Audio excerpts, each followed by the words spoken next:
memperbaiki jika kemudian ada kekurangan dan lain sebagainya gitu ya. Lanjut Mas, mungkin di fullkan screen-nya bisa Mas?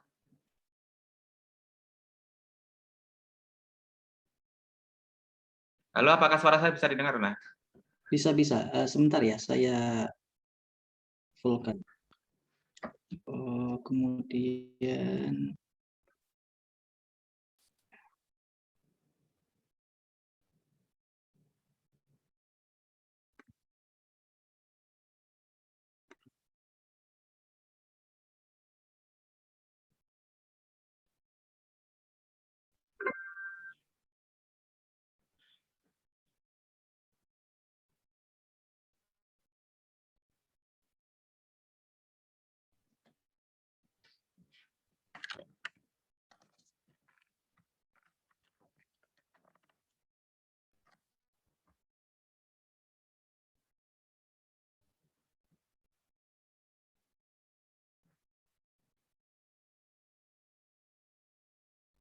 sebentar.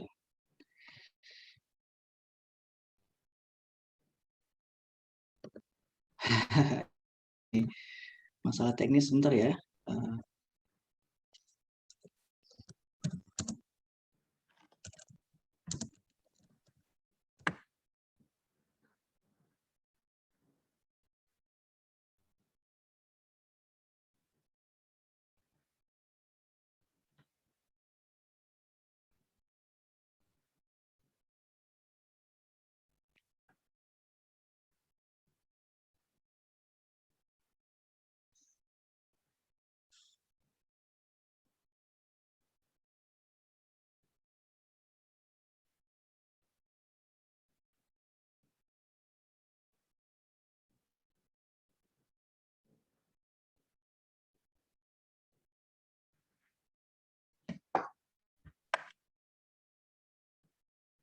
Sudah bisa dilihat Bapak Ibu sekalian? Sudah Mas. Oke. Nah, ini mengenai profil saya kita lanjutkan ya Bapak Ibu ya. Saya seperti yang diperkenalkan Mas Yuli Isnadi tadi, bekerja di ASN Perwakilan BKKBN Provinsi Riau sejak 2006. Artinya sudah hampir 16 tahun yang lalu dan saya tidak pernah mengajukan pindah gitu ya. Jadi begitu ditempatkan di Provinsi Riau, saya tidak pernah mengajukan pindah gitu hingga hari ini. Jadi sekitar 21 tahun. Terus selain itu saya pada tahun 2019 juga tergabung di The Colony sebagai editor volunteer gitu. Jadi kalau misalnya pada tiap Jumat, Sabtu dan juga Minggu editornya adalah saya, meskipun cuman ada menginstruksikan naik apa tidak tulisan tersebut, tapi ada editor junior yang kemudian membantu kami. Jadi cuman saya membaca gitu ya, kemudian layak untuk terbit, maka saya putuskan untuk terbit gitu. Tapi ada yang mengeksekusi, ada editor junior. Selain itu saya juga terlibat dalam mentor kelas menulis ASN menulis ini sejak 2020 ya Mas Iyeng ya, kalau nggak salah 2020 gitu ya, angkatan pertamanya. Terus beberapa dengan judul saatnya ASN menulis gitu ya. Mungkin Bapak-bapak Ibu sekalian ada yang sudah pegang bukunya, jadi nanti bisa dikupas tuntas gitu ya, bisa dikupas tuntas apa kekurangan, kelebihan dan juga manfaat. Terus apa yang perlu diperbaiki dari buku itu agar kemudian sedikit ramah pada ASN gitu ya. Ini bukunya, ini cover bukunya. Jadi saatnya ASN menulis kitab rahasia penggunaan lensa tupoksi dalam menulis beragam topik opini dan esai untuk media massa gitu ya. Karena seorang ASN kita tahu tidak lepas daripada pekerjaan sehari-hari dan harus melaksanakan tupoksi gitu. Kalau kemudian saya di BKKBN, tentu tupoksi saya yang berhubungan dengan pembangunan keluarga, kependudukan, dan juga keluarga berencana. Jadi kerjaan saya tidak lepas dari hal-hal yang berkaitan dengan keluarga. Ada KB-nya gitu dan lain sebagainya. Ini sistematika isi buku. Jadi ada pembuka, terus kemudian menggunakan peta tupoksi untuk menulis topik yang sesuai dengan tupoksi saya sendiri yang kerja di BKKBN, terus kemudian menggunakan peta tupoksi untuk menulis topik pendidikan gitu ya. Jadi peta tupoksi dihubungkan dengan topik pendidikan, terus menggunakan peta tupoksi untuk menulis topik pembangunan, menggunakan peta tupoksi untuk menulis topik sosial, menggunakan peta tupoksi untuk menulis topik bencana, menggunakan peta tupoksi untuk menulis topik kesehatan, menggunakan peta tupoksi untuk menulis tanggapan dan juga penutup. Jadi di antara subbab-subbab ini atau bab-bab ini di dalamnya disertai contoh-contoh gitu ya, disertai contoh-contohnya tulisan-tulisan yang menggambarkan tupoksi tapi ada hubungannya dengan sektor pembangunan lain gitu ya. Ada hubungannya dengan sektor pembangunan lain seperti pendidikan, pembangunan dan sebagainya. Lanjut, Mas.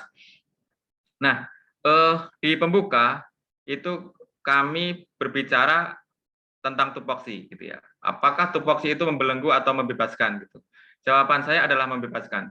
Banyak yang kemudian ASN itu terkendala ketika ingin menulis karena dia menganggap bahwa tupoksi itu membelenggu. Adanya tupoksi itu membuat dia tidak bisa menulis.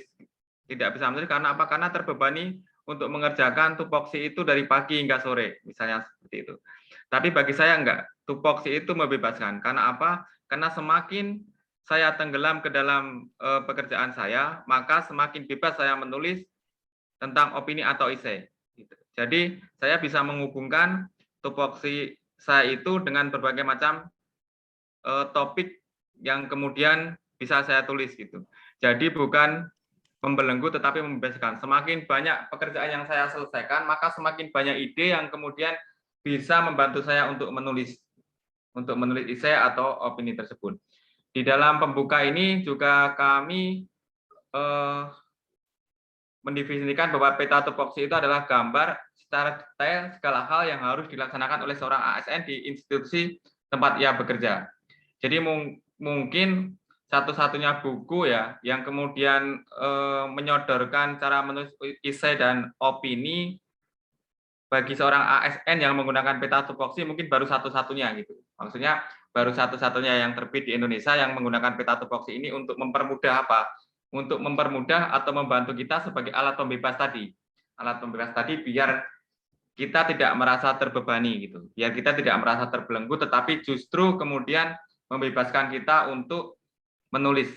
Jadi peta tupoksi itu untuk membantu kita melepaskan dari belenggu yang selama ini untuk beberapa ASN merasa terbelenggu oleh tupoksi yang sejatinya harus dia kerjakan. Lanjut, Mas. Nah, ini peta tupoksi dan cara menggunakannya. Jadi ini peta tupoksi saya gitu ya. Peta tupoksi saya, kami di BKKBN itu ada 3 hal yang perlu kami kerjakan, yaitu pembangunan keluarga, kependudukan, dan keluarga berencana. Ini adalah tupoksi yang harus kami lakukan ya. Jadi kalau bicara tentang pembangunan keluarga, itu setidaknya ada 3 hal, orang tua, anak, dan juga remaja. Kalau orang tua itu berhubungan dengan kehamilan, pendidikan anak, dan juga kesehatan keluarga. Gitu. Jadi ini seperti ranting-ranting gitu. Jadi ini seperti ranting-ranting yang saya kerjakan gitu. Terus anak itu ada 1000 HPK, misalnya 1000 hari pertama kehidupan. Remaja itu ada persiapan berumah tangga dan juga ancaman seks bebas. Ini hanya contoh-contoh bahwa tupoksi pembangunan keluarga itu bisa kemudian dikembangkan menjadi ranting-ranting yang lebih detail lagi agar kita berpikir bebas untuk kemudian menulis apa saja tapi masih bisa dihubungkan dengan tupoksi kita. Ini hanya berupa contoh peta tupoksi yang kami kerjakan. Terus kemudian kependudukan, itu berhubungan dengan pendidikan kependudukan, dampak kependudukan, dan juga parameter kependudukan. Pendidikan kependudukan itu ada pendidikan berwawasan kependudukan, pendidikan berkelanjutan, dan juga pendidikan lingkungan hidup. Dampak itu salah satunya yang selalu kami bahas adalah tentang bonus demografi gitu. Meskipun juga ada dampak-dampak yang lainnya gitu. Misalnya selain bonus demografi berhubungan dengan bencana gitu ya. Kalau misalnya penduduk semakin meningkat, bagaimana gitu dampaknya terhadap lingkungan, kemacetan kota, dan lain sebagainya. Parameter kependudukan ini berhubungan dengan pemanfaatan data-data kependudukan gitu. Jadi kalau misalnya berhubungan dengan parameter, kami juga selalu berkolaborasi dengan BPS gitu. Ada Bu Fitri dan lain sebagainya di sana. Jadi kalau misalnya menyusun grand design pembangunan kependudukan atau kemudian mau mengintegrasikannya ke dalam RPJMD, biasanya disinilah pemanfaatan data-data kependudukannya. Terus kemudian ada yang berhubungan dengan keluarga berencana, ada pemakaian alat kontrasepsi dan juga kesehatan reproduksi. Dan ini semua saling terkait ya, satu sama lain saling terkait gitu, bukan hanya berdiri sendiri, tapi pembangunan keluarga, kependudukan, keluarga berencana itu saling kait-pengkait gitu. Jadi tidak bisa berdiri sendiri. Tapi kira-kira seperti inilah peta tupoksi kami yang harus kami kerjakan. Dan kami detailkan menjadi ranting-ranting yang sedemikian detail. Mungkin masih banyak lagi kalau misalnya kita mau perbanyak, bisa banyak lagi. Tetapi kira-kira seperti ini dalam rangka mengembangkan tulisan kami gitu. Lanjut, Mas. Nah, contoh tulisan yang sesuai dengan tupoksi remaja dan kesehatan reproduksi, menyoal kehamilan yang tidak diinginkan pada remaja, perempuan dan bonus demografi serta meraih bonus demografi. Jadi di buku ini kami menyertakan contoh dari pengembangan peta tupoksi tadi 4 contoh gitu ya, 4 contoh gitu. Biar tidak terlalu tebal juga, kemarin perhitungannya seperti itu ya, karena misalnya tebal juga kan waktu membaca bagi seorang ASN itu kan juga terbatas. Jadi contohnya memang kami batasi 4 gitu, kami batasi 4 gitu. Kemarin dari penerbit minta contoh yang lebih banyak, tetapi perhitungannya adalah waktu yang diperlukan untuk membaca buku kalau seorang ASN. Makanya kemarin contohnya hanya 4 saja, gitu, hanya 4 saja. Lanjut.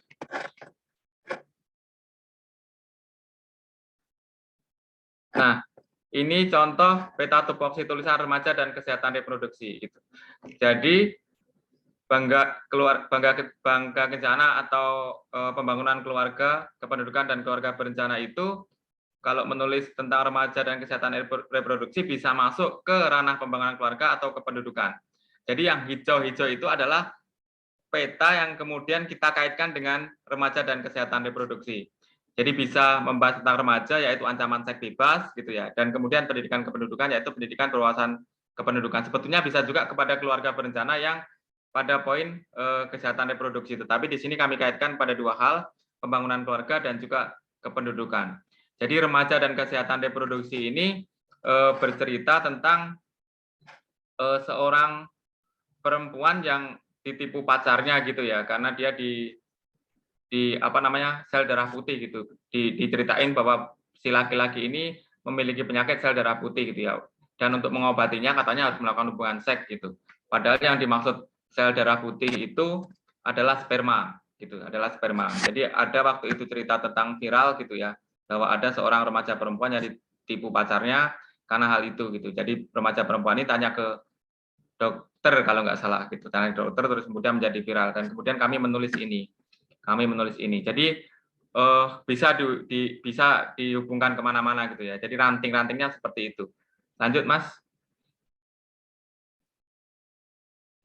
Ini yang penggunaan tupoksi untuk topik pendidikan. Jadi contohnya mungkin hanya satu ya, meskipun di bukunya itu ada tema pendidikan, pembangunan, bencana, dan juga tanggapan. Tetapi kami memberi di dalam bedah buku ini hanya satu saja. Nanti panelis biar mengupas tuntas.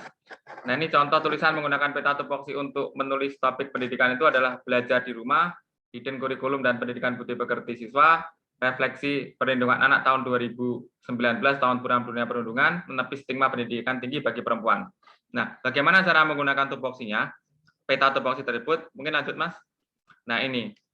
Jadi ini peta tupoksi belajar dari rumah gitu ya. Jadi kalau Bangga Kencana tadi, ini Bangga Berencana, salah ya. Bangga Kencana tadi kan ada pembangunan keluarga gitu. Ya, pembangunan keluarga itu di dalamnya ada orang tua dan juga ada pendidikan anak. Pada saat pandemi itu kan kemudian orang harus belajar di rumah gitu ya.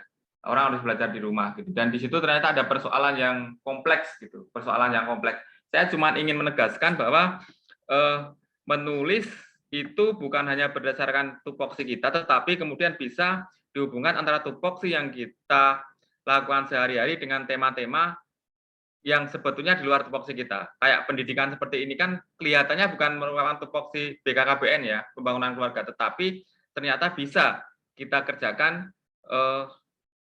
menjadi tupoksi kita gitu. Artinya menjadi tupoksi kita, dan kemudian kalau kemudian kita sebagai seorang fungsional ini bisa kemudian kita klaimkan untuk menjadi angka kredit karena memang berhubungan.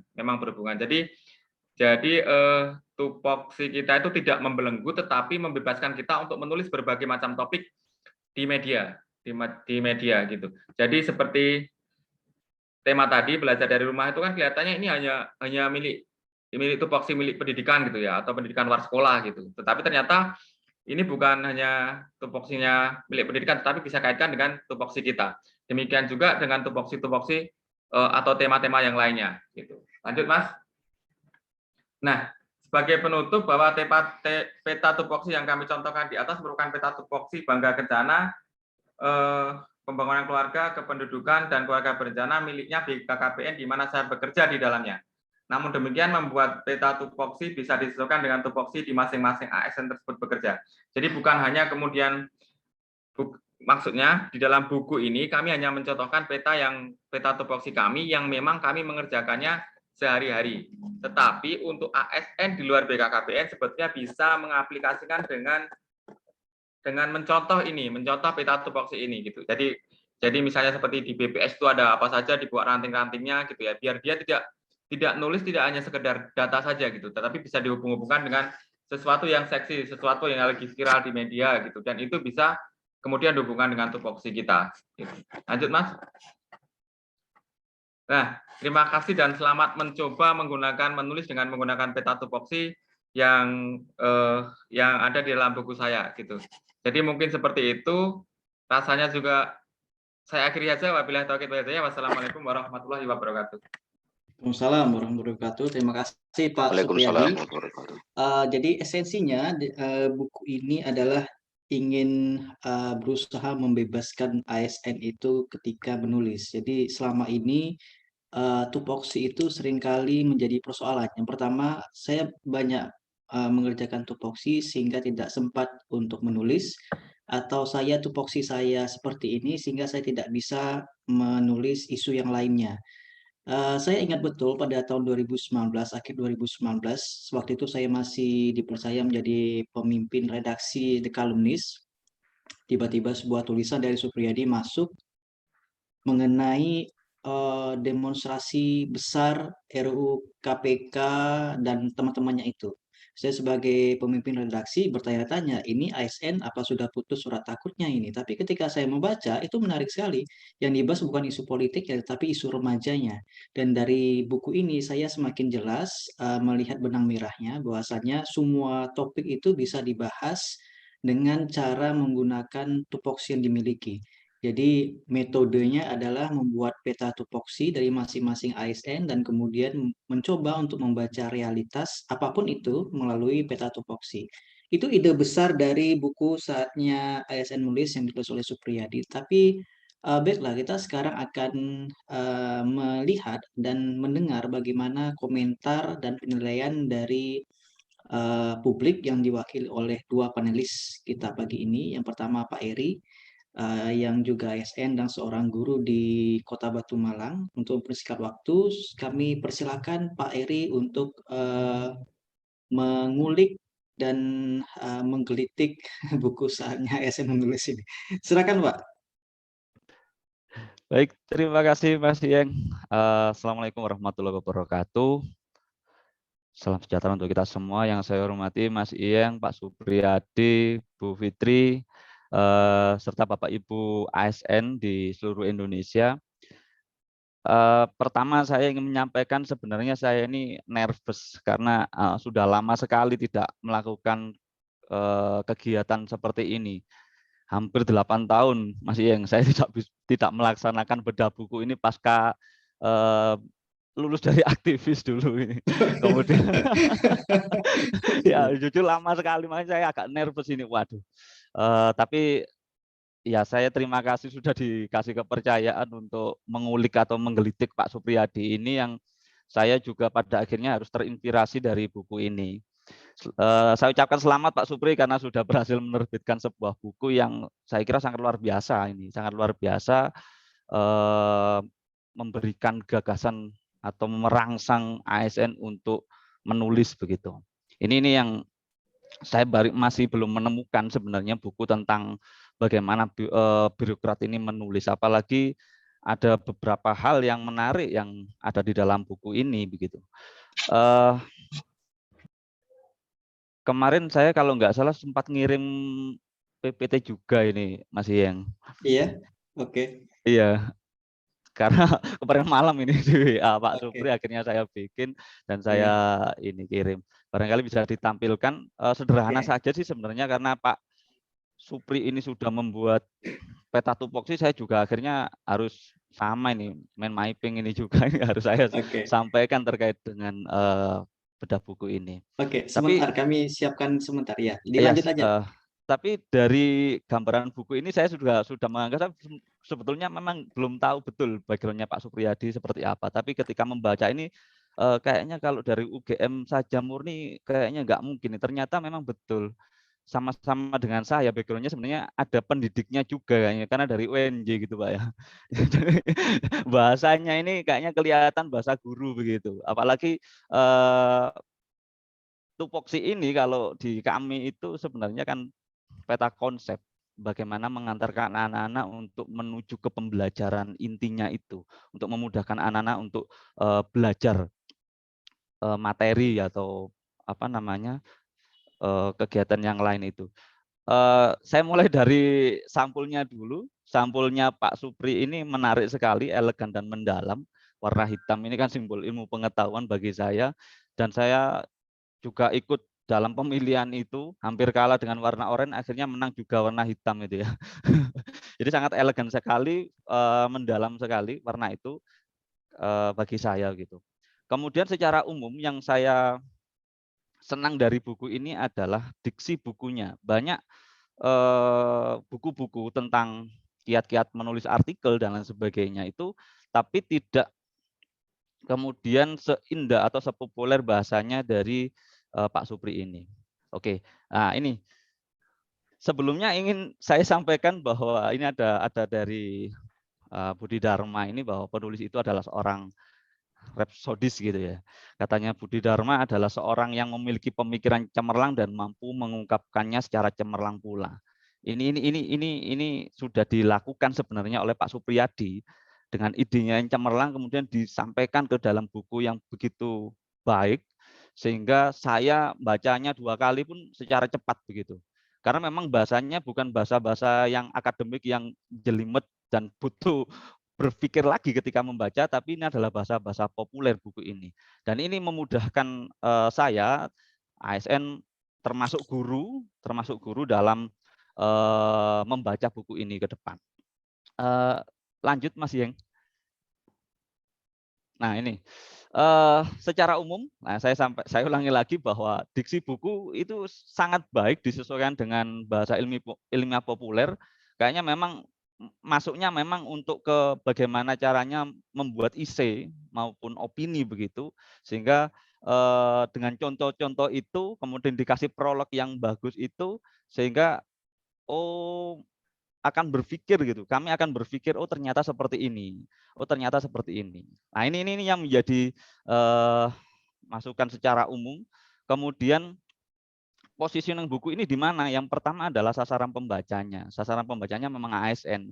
Makanya banyak yang WA ke saya, Bang, nggak bisa daftar Bang ini Bang, karena bukan ASN dan sebagainya. Sebenarnya kalau dikulik itu buku ini bukan hanya untuk ASN saja sebenarnya, tapi untuk pekerja swasta itu ternyata juga bagus begitu. Atau mahasiswa ini juga masuk juga. Tapi karena memang sasaran pembacanya untuk ASN dan disesuaikan dengan gambarannya bagaimana pekerjaan ASN yang nanti diimplementasikan dalam esai dan opini, akhirnya ya akhirnya menarik, sangat menarik juga gitu, sangat menarik juga. Gitu. Kemudian gagasan buku yang disampaikan Pak Supri di pembukaan itu sangat luar biasa. Jadi menentang bahwa ASN itu dengan tupoksinya terbelenggu, tapi buku ini mengajarkan kita bahwa dengan tupoksi yang ada sebenarnya gagasan-gagasan kita sebagai ASN yang dituangkan dalam sebuah tulisan ini menjadi sangat luar biasa banyak sebenarnya. Kalau misalkan dicontohkan oleh Pak Supri tadi dari pendidikan, oh ternyata nyambung juga, tapi pendidikan non formal nanti arahnya begitu, pendidikan di lingkungan keluarga gitu.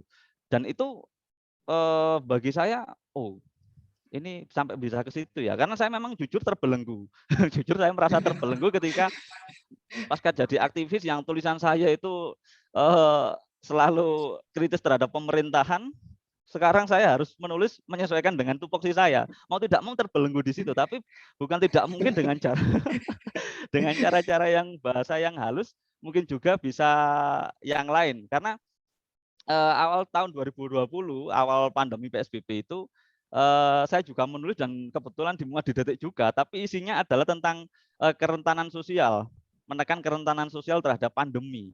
Yang isinya adalah mengkritisi negara terhadap pelaksanaan atau apa namanya penanganan pandemi ini. Yang saya takutkan di tulisan itu adalah terjadinya korupsi, korupsi yang hari ini juga ternyata terbukti gitu ya, terbukti. Tapi yang diksi saya yang saya pilih pada saat itu bukan pemerintah tapi negara. Jadi saya lebih umum ini karena gatel itu Mas, gatel wah, gatel karena kebiasaan dari dulu yang di politik, di apa namanya saya partai politik, LSM dan lain sebagainya itu mau tidak mau masih melekat kadang-kadang itu. Lah ini akhirnya nyambung dengan peta tupoksi yang disampaikan oleh Pak Supriyadi ini pada akhirnya saya saya membatasi di sini sebenarnya. Cara pengembangannya seperti ini. Ya ini yang membantu konsep berpikir saya sebenarnya tupoksi ini. Dan tupoksi ini adalah positioning yang sangat membedakan dengan buku yang lain. Betul apa yang dikatakan Pak Supri, itu memang buku yang ada peta tupoksinya ini baru satu ini. Kebetulan saya baca baru bukunya Pak Supriyadi. Saya banyak baca buku tentang inspiring writer, kemudian jenius menulis artikel dan lain sebagainya, tapi bahasanya sangat sastra sekali begitu. Ini bahasanya bahasa yang ya yang saya katakan tadi sangat populer sekali sehingga saya senang membaca bukunya itu. Tapi memang ada satu hal yang ini harapan saya bisa lebih gurih begitu, lebih renyah gitu ketika membaca buku ini dan mengantarkan para ASN menulisnya lebih mudah karena kalau guru itu biasanya ketika sudah dikasih gambaran gagasan seperti ini kemudian contohnya seperti ini, kemudian memulainya dari mana? Banyak yang bertanya bagaimana memulainya ketika sudah menemukan gagasan menulis, kemudian memulai menulis dari mana? Karena saya sendiri 50% kesulitan saya itu 50% yang paling lama itu adalah ketika memulai menulis ini. Kalau kalimat pembukanya atau lead-nya Mas ya, lead-nya itu apa kalimat pembukanya itu yang saya kesulitan betul itu. Ketika sudah ada kalimat satu paragraf pembukaan, kemudian itu sudah mudah sampai akhir menyelesaikannya itu mudah. Tapi yang bikin lama adalah yang awal. Barangkali tulisan ini ada satu isi atau opini Pak Supriyadi ini bisa dikasih tips dan trik bagaimana memulai tulisan, kemudian mengembangkannya sampai menutupnya seperti apa, tapi dengan bahasa yang ringkas begitu. Bahasa yang ringkas ini. Ini saya kan semakin produktif ketika ada yang seperti ini sehingga saya ada pikiran begitu. Tapi saya yakin karena buku ini tidak berhenti sampai di sini, karena pasti nanti ada kiat-kiat menulis juga, tapi minimal ini sebagai pintu pengantar saja untuk ke buku berikutnya ini kayaknya. Jadi dengan adanya tips dan trik itu kita akan kita akan lebih mudah lagi begitu. Oh awalnya ternyata diambil dari sini. Sebagai contoh yang disampaikan Pak Supri tadi adalah terkait dengan remaja yang pacaran kemudian mengatakan bahwa punya penyakit kelebihan sel darah putih. Sel darah putih yang dimaksud adalah ternyata sperma itu. Lah itu memulainya dari mana kok bisa menarik seperti itu kan begitu. Nah ini yang barangkali bisa dikupas sedikit saja secara ringkas satu isi itu sehingga kami ini dari guru dan AS ini lebih punya gambaran seperti ini memulai dan akhirnya menyelesaikan tulisan. Saya kira itu saja sih Mas Iyeng dari saya. Oke. Terima kasih. Saya akhiri. Selamat pagi. Assalamualaikum warahmatullahi wabarakatuh. Assalamualaikum warahmatullahi wabarakatuh. Terima kasih Pak Eri atas komentar dan masukannya. Jadi ada 3 hal yang saya catat di sini. Yang pertama itu ya memang buku ini rupanya cukup kalau bahasanya Pak Supriyadi itu kan terbebas dari belenggu ya. Tapi kalau bahasanya Pak Eri yang dulunya adalah aktivis, buku ini sangat progresif ya, karena membebaskan dari belenggu-belenggu yang ada. Betul. Iya, itu yang pertama. Yang kedua adalah Ini komentar yang menarik sekali. Ternyata metode yang diperkenalkan oleh buku ini sebetulnya tidak hanya bisa digunakan oleh ASN yang bukan BKKBN saja, tetapi bahkan lebih luas yang bukan ASN sekalipun gitu. Saya juga terpikir ya mungkin ini bisa juga diterapkan oleh mahasiswa misalnya atau pekerja di swasta yang bukan ASN, yang mereka punya mungkin bahasanya bukan tupoksi ya, tetapi mungkin minat atau bidang kajian atau gerakan dan sebagainya, kalau mereka bisa membuat semacam peta tupoksi, kalau ini mungkin mungkin peta kajian atau peta minat itu bisa untuk mengulas berbagai isu. Ini hal yang sangat penting sekali, harus kita garis tebal ini komentarnya Pak Eri. Dan yang kedua adalah ini masukan tips dan trik. Jadi kalau buku ini berbicara bagaimana menemukan ide yang menarik dan berbicara bagaimana kita membangun sebuah framing, sebetulnya yang dibutuhkan ASN lebih dari itu, yaitu bagaimana cara memulai dan mengakhiri. Pak Eri sendiri yang sudah banyak tulisannya di berbagai media nasional juga 50% itu menurut cerita beliau itu adalah terkait persoalan membuka dan menutup. Jadi ini uh, cukup unik juga. Sebelum nanti kita dengarkan respon dari penulis, kita beralih ke panelis kedua, yaitu Ibu Fitri Haryanti. Seperti yang sudah kita kenalkan sebelumnya, beliau ini adalah ASN di BPS Provinsi Riau. Untuk mempersingkat waktu, dipersilakan Ibu untuk mengulas dan mengulik bukunya Pak Supriyadi. Ya. Terima kasih Mas Iyang. Bismillahirrahmanirrahim. Assalamualaikum warahmatullahi wabarakatuh. Selamat pagi Pak Supri, Bapak Ibu yang lainnya. Alhamdulillah kita bisa bersilaturahmi ya melalui media yang disediakan oleh Mas Iyang dan Pak Supri gitu. Pertama-tama jujur saya agak bingung juga nih Mas Iyang karena ini adalah perdana saya untuk melakukan kegiatan seperti ini gitu. Itu yang pertama. Kemudian yang kedua, saya termasuk penulis pemula.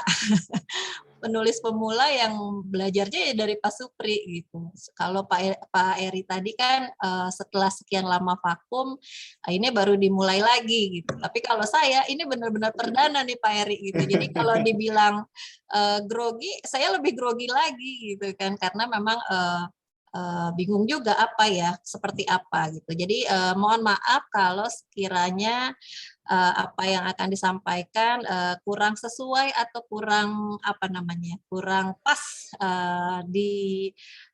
dilihat maupun didengar seperti itu. Kemudian selanjutnya saya juga mengucapkan banyak terima kasih atas undangan ini gitu, undangan untuk memberikan tanggapan ya Mas Iyang ya, memberikan tanggapan ataupun kalau bahasa ininya menilai, kalau menilai terlalu atas hasil karya dari Pak Supri gitu.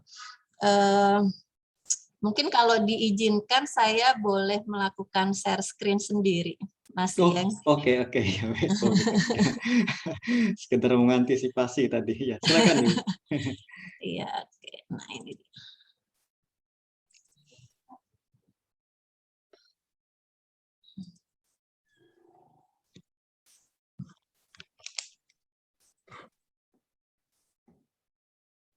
Apakah sudah terlihat? Oke, ya sudah. Silakan Bu. Sudah ya. Jadi paparannya pun standar ASN nih Pak. Setiap presentasi kami memang seperti ini, jadi ya inilah ASN BPS ya. Sebelumnya saya juga mau menyapa beberapa peserta di pagi ini, ada teman-teman juga dari BPS Pak, terus kemudian ada Pak Saiful juga nih yang jauh-jauh lebih senior. Mohon izin Pak Saiful gitu. Di sini ada Pak Hari dan ada beberapa teman-teman dari BPS gitu. Oke, kita mulai saja. Jadi karena tadi kalau tidak salah di beberapa di room chat ya ada beberapa yang menyampaikan bahwa ada yang belum membaca gitu, ada yang belum membaca buku ini. Satu kata Bu, segera baca Bu, gitu. Supaya bisa dapat manfaat yang cukup besar, yang sangat besar dari buku yang ditulis oleh Pak Supriyadi. Jadi kalau dilihat dari identitasnya udah jelas ya bahwa buku ini judulnya adalah Saatnya ASN Menulis, kemudian penulisnya itu Pak Supri. Ya ini standar lah, standar kalau menulis resensi ya Mas Yang ya, karena saya juga mencari contoh dulu nih sebelum memberikan menulis paparan gitu. Kemudian kalau dari tentang penulisnya sendiri, pertama saya kenal Pak Supri itu dari The Columnist gitu, yang waktu itu juga karena saya sebagai peserta kelas menulis pertama ya, Pak Supri sebagai mentor, tapi di luar itu ternyata Pak Supri itu adalah seorang ASN di BKKBN Provinsi Riau, yang menurut saya pribadi bahwa apa yang dilakukan Pak Supri dalam menulis itu saya mengibaratkannya seperti orang yang bertutur kata, karena sangat mudah rasanya menurut saya Pak Supri itu menuangkan ide dan pikirannya menjadi sebuah tulisan gitu. Nah, apa yang terlintas dalam pikirannya itulah yang dituangkannya menjadi tulisan opini gitu. Itu terbukti dalam kurun waktu 1,5 tahun yang saya kenal dengan Pak Supri, itu jumlah tulisan opininya itu sangat luar biasa gitu. Entah itu baru dimasukkan di kolumnis atau memang sudah diproses sebelumnya, ya Pak Supri yang tahu ya. Itu sekitar 80 tulisan gitu. Itu menurut saya itu jumlah yang sangat luar biasa gitu. Nah, itu terkait dengan Pak Suprinya sendiri yang saya kenal. Kemudian kita lanjut ke ringkasan dari isi bukunya sendiri itu dalam berbagai tulisan opini yang dihasilkan oleh Pak Supri ini memanfaatkan tupoksi sebagai ASN dan menjadikannya sebagai sudut pandang dalam penulisan. Dari banyaknya tupoksi yang menjadi tanggung jawabnya Pak Supri itu justru memberikan banyak ide topik pembahasan yang melimpah dan bisa ditulis gitu. Itu yang saya lihat dari tulisannya. Di antaranya itu ada topik pendidikan, pembangunan, sosial, dan beberapa topik lainnya. Gitu. Sebenarnya kalau dari secara umumnya ini hampir sama dengan komentarnya Pak Eri nih, Bapak Ibu semua. Cuman karena berhubung saya jadi yang kedua, jadi ya mau tidak mau saya harus menyampaikan juga yang menjadi pikiran saya seperti itu. Gitu. Kemudian kalau kita lihat dari kelebihannya, pertama kalau dilihat dari ukuran sama ketebalannya ini menurut saya pas. Karena saya termasuk yang tidak suka membaca buku yang tebal-tebal gitu. Jadi dengan jumlah halaman tadi kurang lebih 170, kemudian juga bukunya tidak terlalu besar. Jadi buat saya dari ukuran dan ketebalannya ini sangat pas gitu. Kemudian sampulnya juga sederhana, tidak terlalu banyak gambar dan apapun ya, tapi menurut saya tetap menarik. Meskipun saya kalah suara memilih warna gitu ya, akhirnya yang hitam yang menang gitu. Tetapi menurut saya tetap menarik karena dari sampulnya sendiri itu pandangan mata kita langsung tertuju ke judul buku gitu, langsung melihat ke judul buku dan itulah yang menarik kita untuk melihat seperti apa sih isinya gitu. Kemudian kalau dari jenis dan bentuk hurufnya itu enak ya, tidak membuat kita cepat lelah membaca, itu tidak. Kemudian ada ini hal yang kecil tapi sangat membantu, itu terdapat pembatas buku yang cukup berguna gitu. Karena ada beberapa kita yang kadang membaca buku kan tidak sekali langsung selesai ya. Nah, ini hal yang kecil tapi bermanfaat menurut saya. Kemudian kita coba lagi, saya coba menyampaikan lagi kelebihan dari buku Pak Supri sendiri. Ini isi bukunya secara keseluruhannya sangat menarik dan bermanfaat gitu. Untuk saya pribadi ya, mungkin juga teman-teman saya yang bekerja di BPS dan memiliki jabatan sebagai fungsional statistisi, buku ini sangat bermanfaat sekali gitu. Kenapa? Karena kita di BPS itu yang saat ini semua diwajibkan menjadi fungsional, itu menulis jadi satu keharusan nih, Mas Iyeng. Jadi satu keharusan di mana kami harus menelurkan atau menghasilkan tulisan baik itu opini maupun karya tulis ilmiah lainnya dalam bentuk jurnal ataupun yang lainnya. Kenapa? Karena itu menjadi syarat dalam penilaian pengembangan profesi. Jadi menulis opini itu menjadi harga mati buat kami dan kami harus bisa menulis opini. Nah, inilah kenapa kami menganggap bahwa buku yang ditulis oleh Pak Supri ini menjadi sangat bermanfaat buat saya pribadi dan mungkin juga buat teman-teman para fungsional statistisi di BPS gitu. Itu kemudian selanjutnya dari paparan atau ureannya sendiri, dari paparan atau urean tupoksi yang menjadi tanggung jawab Pak Supri, itu sangat-sangat membantu pembaca untuk bisa mengadopsi cara atau teknik yang sama. Maksudnya seperti ini. Kita ASN pasti punya tupoksi gitu. Kita pasti punya tupoksi dari contoh atau dari buku yang ditulis oleh Pak Supri itu kita bisa mengadopsi caranya dengan menyusun peta tupoksi yang kita punya sendiri. Dan saya sendiri sudah terbayang seperti apa saya harus menyusun peta tupoksi seperti yang dibuat oleh Pak Supri sesuai dengan tupoksi yang menjadi tugas saya. Nah, kemudian kalau dari isi tulisannya itu juga bisa menjadi inspirasi bagi pembaca ya. Dalam hal ini mungkin saya pribadi untuk bisa menemukan topik tulisan tanpa harus membuat peta tupoksi, Pak. Gitu. Jadi dari beberapa yang saya baca contohnya itu tanpa saya harus membuat peta tupoksi, ini saya bisa ngadopsi gitu loh. Karena kebetulan ada beberapa bidang pekerjaannya hampir sama gitu. Karena saya kebetulan di lintas sektor, jadi masih bisa nih ngadopsi tupoksinya Pak Supriyadi gitu. Atau teman-teman di BPS yang kebetulan di bidang sosial mungkin ya, itu juga bisa mengadopsi peta tupoksinya Pak Supriyadi gitu. Nah, untuk teman-teman yang di luar bidang itu mungkin ya harus sedikit bekerja untuk menyusun peta tupoksi sesuai dengan tupoksinya masing-masing. Kemudian agak banyak memang kelebihannya nih Mas Ian, karena itu yang memang saya rasakan gitu kan. Kemudian dari bahasa yang digunakan juga itu sangat sederhana seperti yang disampaikan Pak Eri tadi, bukan bahasa yang ngejelimet ya kalau orang Jawa bilangnya, bukan bahasa tingkat tinggi yang susah dimengerti, itu tidak. Saya merasakan bahasanya itu sangat sederhana, mudah dicerna dan mudah dipahami gitu. Kemudian juga dimasukkan juga ada contoh-contoh tulisan opini yang disajikan, dan ini bisa dijadikan sebagai bahan pembelajaran dalam membuat tulisan opini bagi kami, gitu, bagi ASN. Mungkin itu. Kemudian ada lagi kelebihannya, itu yang terakhir mungkin ini ya. Penulis adalah orang yang kompeten dan berpengalaman dalam menghasilkan puluhan tulisan opini, gitu. Jadi ini jadi apa ya namanya, sebagai senjata mungkin ya yang bisa membuat pembaca buku ini tuh yakin dan percaya bahwa teknik yang digunakan oleh Pak Supri ini memang efektif gitu. Jadi kadang mungkin kalau saya yang nulis, oh pakai aja peta tupoksi karena belum terbukti kan, jadi mungkin yang lain juga nggak akan percaya gitu ya. Tapi karena Pak Supri sudah terbukti dengan menghasilkan begitu banyak opini dengan menggunakan peta tupoksi yang menjadi alat bantunya dalam menemukan ide itu, kita pun jadi percaya bahwa teknik ini bisa kita adopsi dan bisa kita terapkan.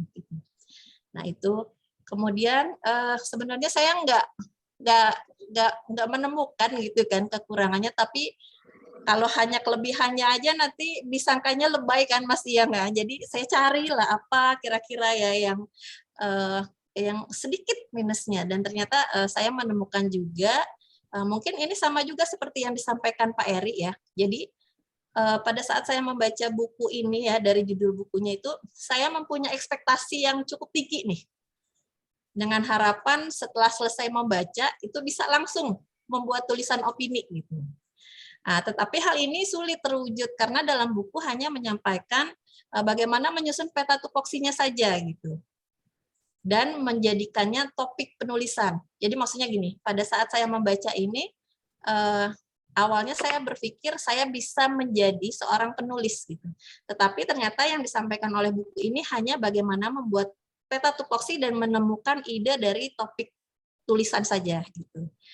Nah, tidak adanya teknik seperti yang Pak Eri tadi sampaikan juga, tidak adanya teknik atau langkah yang menjelaskan bagaimana menulis setelah topik tersedia, itu tidak ada di dalam buku ini. Atau mungkin ini trik nih dari Pak Supri sama Mas Iyeng supaya ada sequel yang keduanya gitu kan.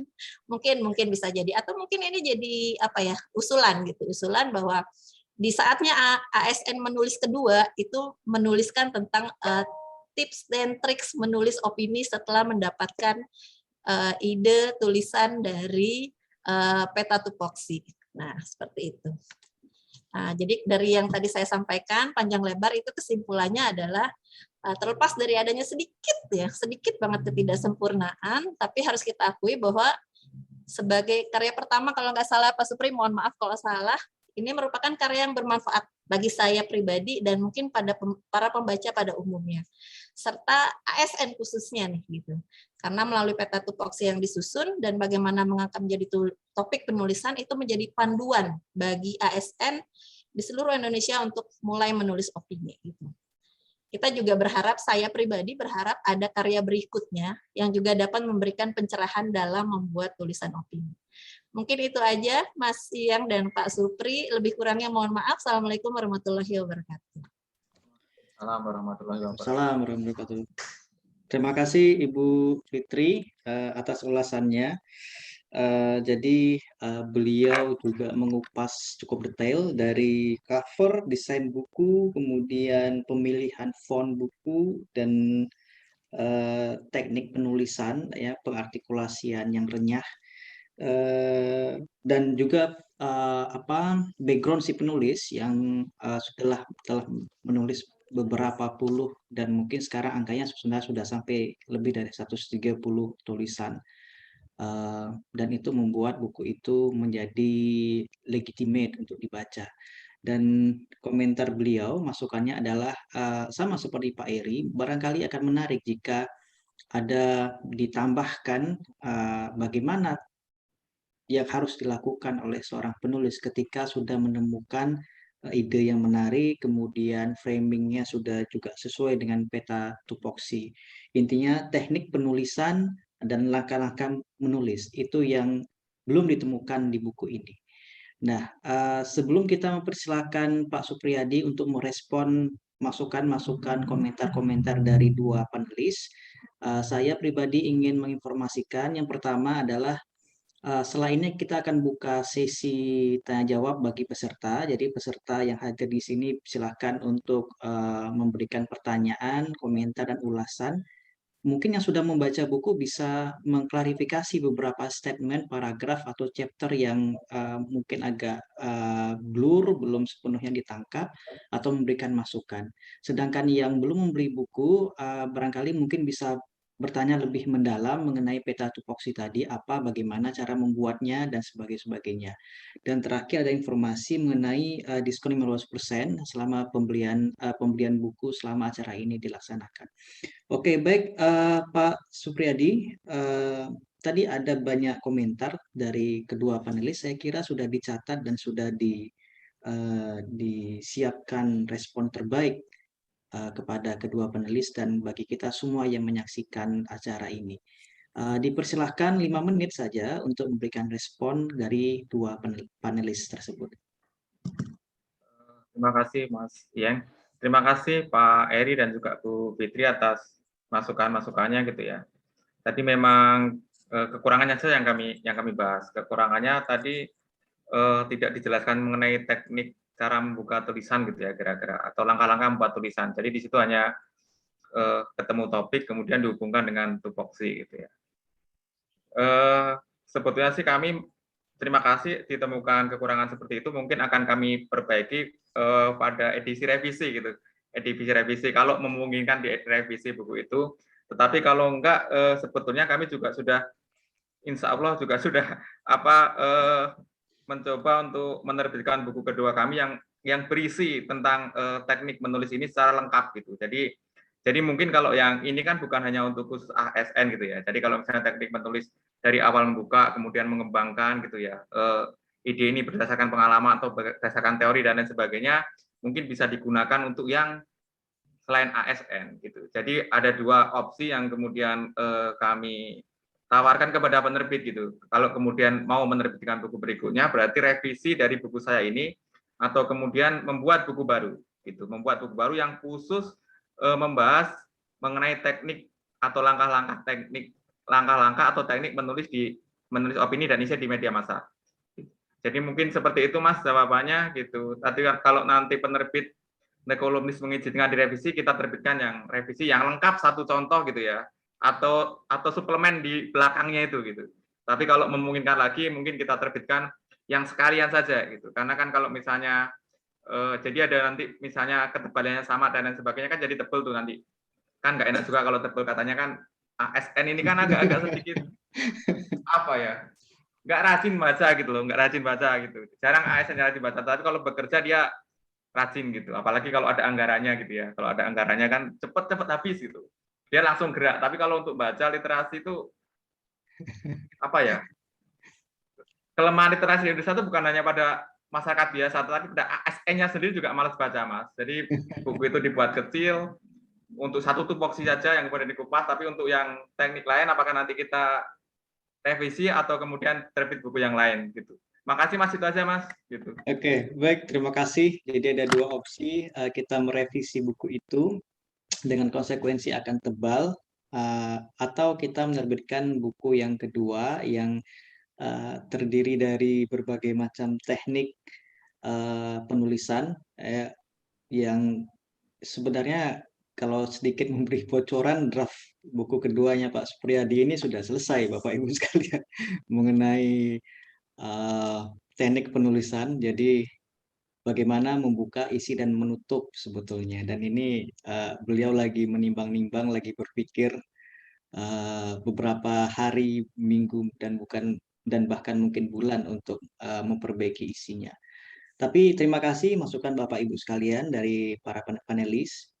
Dan sekarang kita buka kesempatan bagi para peserta untuk memberikan pertanyaan atau komentar terhadap bisa ke Pak Supriyadi sebagai penulis atau ke para panelis seperti Ibu Fitri yang mungkin barangkali sama-sama BPS tapi berada di kota yang berbeda, atau ke Pak Eri sebagai panelis yang juga mungkin berprofesi sebagai guru tapi berada di luar kota. Tentu saja komentar dan pertanyaan itu adalah terkait tentang buku Saatnya ASN Menulis. Dipersilakan Bapak Ibu yang ingin bertanya, kami beri kesempatan.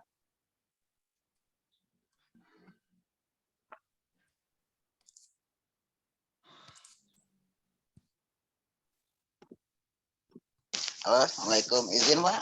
Ya, silakan Pak Sahrul Nurin. Silakan Pak. Ya, terima kasih. Selamat pagi Pak Mas Iyeng. Selamat pagi Pak. Selamat pagi Pak Supri. Selamat pagi Pak. Ini Sahrul Pak dari PKB Jambi Pak. Ya Pak. Gimana Jambi Pak? Alhamdulillah Pak. Jadi begini Pak. Dari buku Saatnya ASN Menulis ini memang saya belum baca seluruhnya gitu ya, belum memahami. Tetapi kalau dari peta tupoksi kan kita ya sama-sama dari BKKBN itu sudah nampak lah gitu gambaran untuk penulisan-penulisan yang sesuai dengan tupoksi kita di BKKBN. Nah yang ingin kami tanyakan yang jadi apa itu Pak, ganjalan bagi kami gitu kan, sebagai ya saya juga ikut kelas menulis juga sih. Tapi karena keterbatasan waktu kemarin juga tidak begitu fokus gitu. Memulainya awalnya itu gitu loh Pak. Nah, memulai awal ada gimana gitu, ada keraguan-raguan gitu di dalam mengungkapkan suatu opini atau bagaimana gitu. Sehingga pas mau kita mulai ada keraguan lagi, mau mulai ada keraguan lagi. Itu trik-triknya gimana kira-kira Pak? Makasih Pak Supriyadi. Assalamualaikum warahmatullahi wabarakatuh. Salam. Saya kira langsung dijawab saja, sudah cukup jelas. Setiap kali ingin menulis itu ada keraguan. Bagaimana cara mengatasinya? Silahkan Pak Supri. Kalau pengalaman saya sih kalau ada keraguan tulis saja Pak yang menjadi keraguan itu loh. Bahkan ketika tidak punya ide pun saya menulis di kertas saya tidak punya ide gitu. Jadi nanti bisa dikembangkan. Pokoknya jangan ragu-ragu gitu. Tulis saja Pak, karena kalau keraguan itu kan obatnya satu, dia yakin gitu kan. Jadi kalau misalnya dia ragu-ragu, tulis saja atau kemudian berbanyak membaca dan lain sebagainya Pak. Jadi triknya mungkin itu, Mas. Jadi kalau ragu-ragu itu kan masalah psikis itu. Jadi kalau misalnya ragu, tetap aja nulis apa yang ingin ditulis, pokoknya jangan ragu apa yang ingin ditulis. Mungkin ragu itu kan karena merasa tidak tahu gitu ya, karena merasa tidak pede gitu ya. Jadi tulis saja. Jadi kalau misalnya dulu saya belajar menulis awal-awal tak apa-apa, memang kalau dibaca sekarang jelek kali tulisannya gitu ya. Kan pernah saya kirim juga ke Mas Iyeng itu hasil-hasil karya-karya dulu, jelek kali tulisan sama Mas Supri untuk menulis Pak gitu. Kalau misalnya kemudian ragu-ragu hasil tulisan kita ya kita baca sendiri dulu, kemudian ke teman gitu ya. Pokoknya yang penting beranikan untuk menulis. Mungkin itu Mas, kalau ragu-ragu itu susah, yang penting yakin aja gitu. Oke, baik, terima kasih. Jadi maksud Pak Supriyadi ini begini Pak Sahrul, ragu itu timbul ketika kita tidak yakin tulisan kita itu bagus. Si penulis itu ingin tulisannya yang jadi itu adalah bagus. Tetapi persoalannya sebagai penulis pemula, hampir mustahil menulis sebuah artikel atau tulisan langsung bagus. Tulisannya itu pasti jelek dulu. Nah, kalau dia istiqomah, kalau dia tetap konsisten, tulisan jelek itu lama-kelamaan akan menjadi bagus. Nah, seperti pengalamannya Pak Supriyadi tadi, awal-awal itu ada keraguan, tapi dipaksakan menulis, dan hasilnya memang tidak seideal yang dibayangkan, tetapi seiring waktu ternyata tulisan tersebut berkembang dan menjadi bagus. Sehingga kalau ada pertanyaan saya ragu menulis, kelantaran saya tidak yakin tulisan saya bagus, maka jawabannya adalah tulis saja. Hasilnya pasti mungkin tidak begitu baik, tetapi sering waktu itu akan menjadi baik. Kira-kira begitu jawaban dari Pak Supriyadi kalau bisa saya simpulkan. Baik, ini sudah ada raise hand Pak Rifan. Halo Pak Rifan, Assalamualaikum, selamat pagi menuju siang. Waalaikumsalam Mas Iyeng. Ya, di Labuhan Batu Utara ya, ini di... Iya, di Sumatera Utara Mas. Oh, oke, Sumatera Utara. Silakan Pak Rifan. Mengajukan pertanyaan dia. Baik, terima kasih Mas yang udah diberikan kesempatan. Yang pertama saya berikan apresiasi kepada Pak Supriyadi karena jujur Pak, akhirnya minat menulis saya muncul lagi setelah baca bukunya. Jadi sebelumnya udah lama vakum ya nggak menulis opini, setelah baca buku Bapak akhirnya muncul lagi dan alhamdulillah terbit kemarin ngangkat isu terkait child free di The Columnist. Jadi Pak, yang ingin saya tanyakan, di halaman 3 buku itu kan ada gambar peta tupoksi Pak. Nah, jadi jujur saya sampai sekarang saya bingung nih untuk membuat peta tupoksi saya sendiri. Karena saya seorang dokter umum fungsional di puskesmas. Karena ketika saya lihat tupoksi saya bentuknya nggak bagan seperti itu Pak.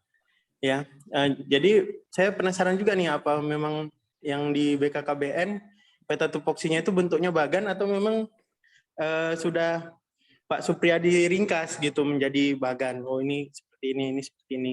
Ya, karena kalau saya lihat tupoksi saya sebagai dokter ahli pertama itu ada 35 apa 37 kalau saya tidak salah, itu bentuknya cuma kalimat-kalimat seperti itu. Jadi mungkin bisa diceritakan Pak Supriyadi apakah memang bentuk tupoksinya itu sudah bagan atau ini adalah hasil pemikiran Pak Supriyadi sendiri. Begitu Mas Yang. Terima kasih. Baik, terima kasih. Ini esensial sekali pertanyaannya, yaitu bagaimana cara membuat peta tupoksi.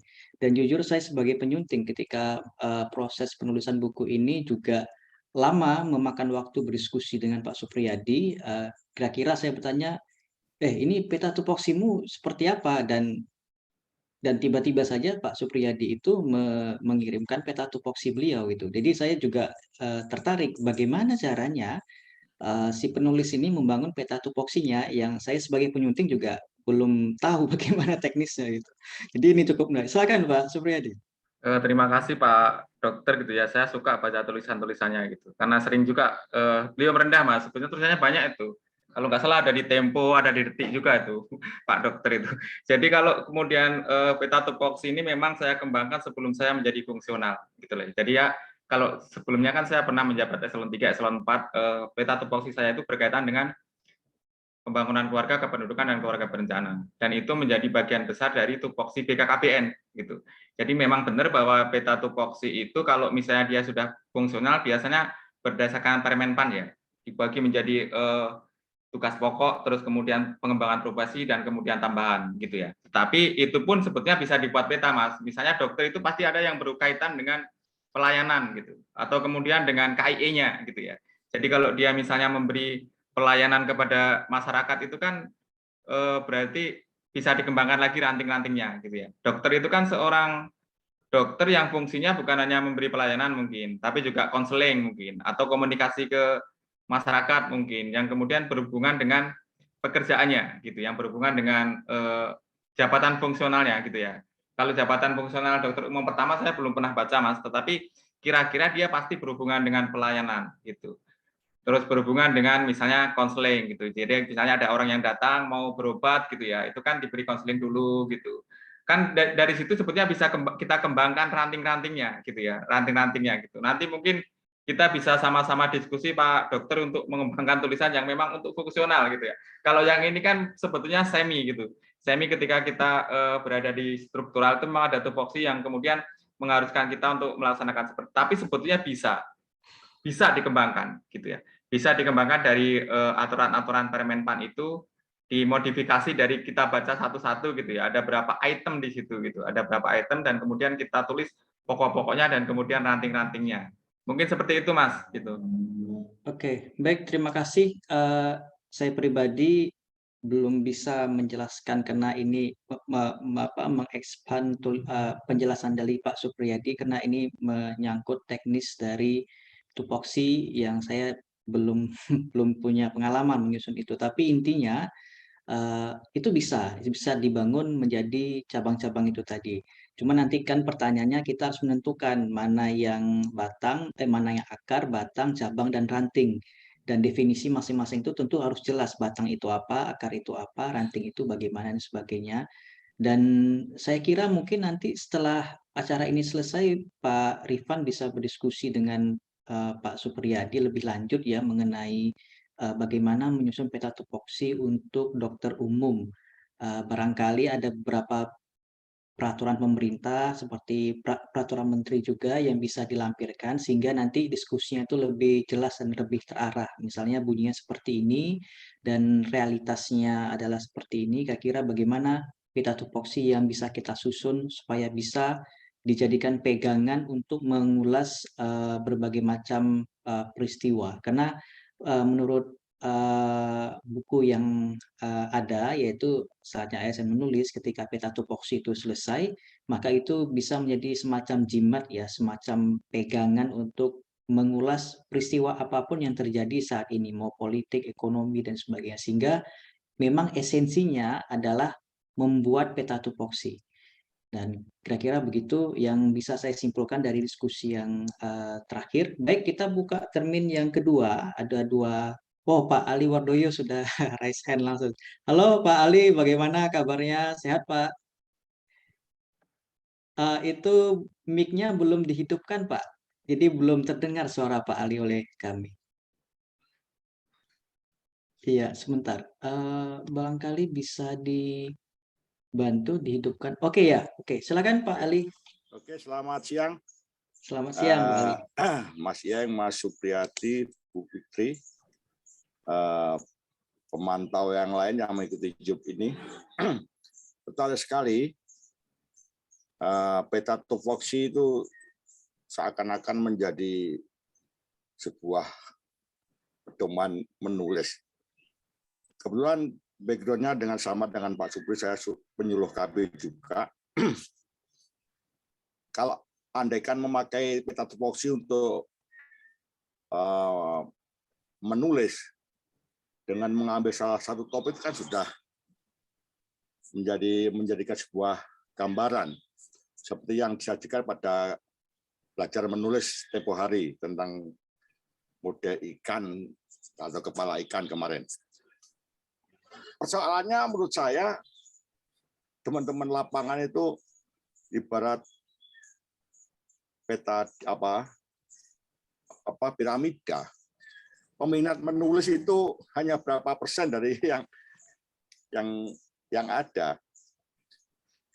Dan salah satu yang menarik menurut saya, mengapa saya juga tak sebenarnya menulis, tapi lemah dalam mengartikulasikan atau membuat narasi, karena minat baca saya juga kurang. Jadi referensi buku-buku yang menjadi acuan saya untuk menulis itu kelihatannya menjadi gampang. Saya pada waktu diberi tugas menulis kemarin, terbelenggu kalimat yang saya susun berputar-putar begitu karena referensi saya terbatas. Pengalaman saya mengerjakan tugas menulis itu. Karena saya sadari sepenuhnya masalahnya ada kebiasaan saya membaca itu sangat lemah sekali. Saya teringat juga Mardigo itu, Mas Mardigo yang sekarang rame itu juga ternyata juga kutu buku. Ya, salah satu orang-orang yang besar itu harus memiliki buku-buku entah buku apapun yang menarik. Itu salah satu kelemahan kita selaku ASN untuk menulis karena referensi buku yang dibaca atau kutu bukunya berbeda. Sehingga kesulitan mencari kalimat sebagai pembuka atau menyambung atau membuat sebuah narasi yang menarik. Itu saya tertarik juga Pak Supriyadi tadi tentang bonus demografi itu cabangnya luar biasa. Saya juga paham apa yang disampaikan Pak Supriyadi sama dengan pikiran saya, tapi saya masih lemah karena nggak bisa menguraikan secara terperinci pohon, dahan, ranting, dan sehingga pada kesimpulan yang menarik. Paham sekali tujuannya. Seperti masalah yang diceritakan Pak Supri. Kalau tadi contohnya tentang kekurangan cerdas itu, tempat saya malah terjadi seorang remaja yang dibacanya lewat Facebook, minta dibukakan buah dadanya. Setelah dibukakan buah dadanya, tahap kedua mengancam beri yang lain akan diceraikan dari diputus hubungan pacarnya. Itu kan gambaran yang menarik tentang perilaku remaja tentang hubungan seks. Demikian Mas Geng. Jadi faktornya adalah minat baca atau referensi buku yang dijadikan kebiasaan ASN itu menjadi pemicu menghambatnya ASN untuk menulis. Demikian.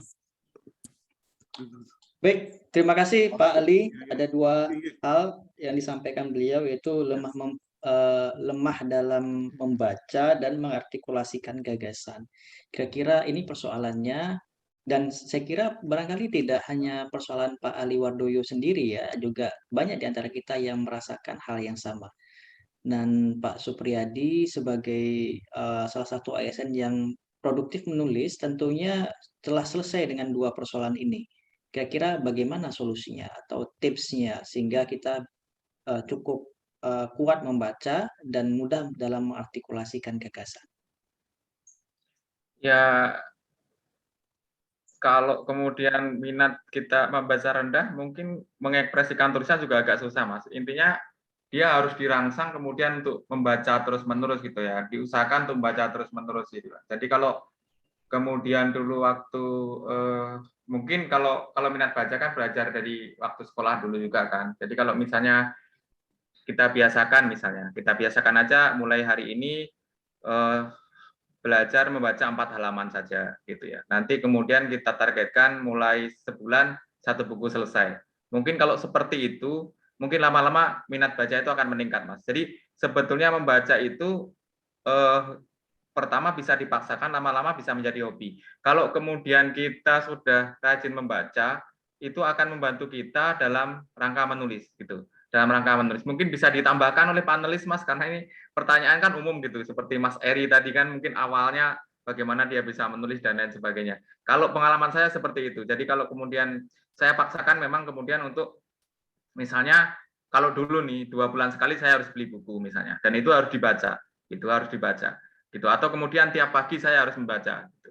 Jadi habis bangun subuh itu, sholat subuh kemudian harus membaca. Membaca apa sih? Misalnya membaca koran dan lain sebagainya kan, bisa kan Pak gitu.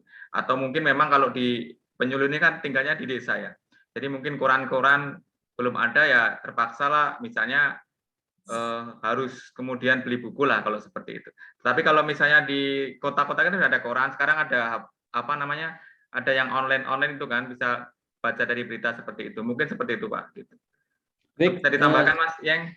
Ya, Bu Fitri dan Pak Eri, ini ada dua pertanyaan yang menarik. Kira-kira mungkinkah berbagi bagaimana caranya supaya kita kuat dalam membaca atau memiliki habit membaca dan mudah dalam mengartikulasikan gagasan.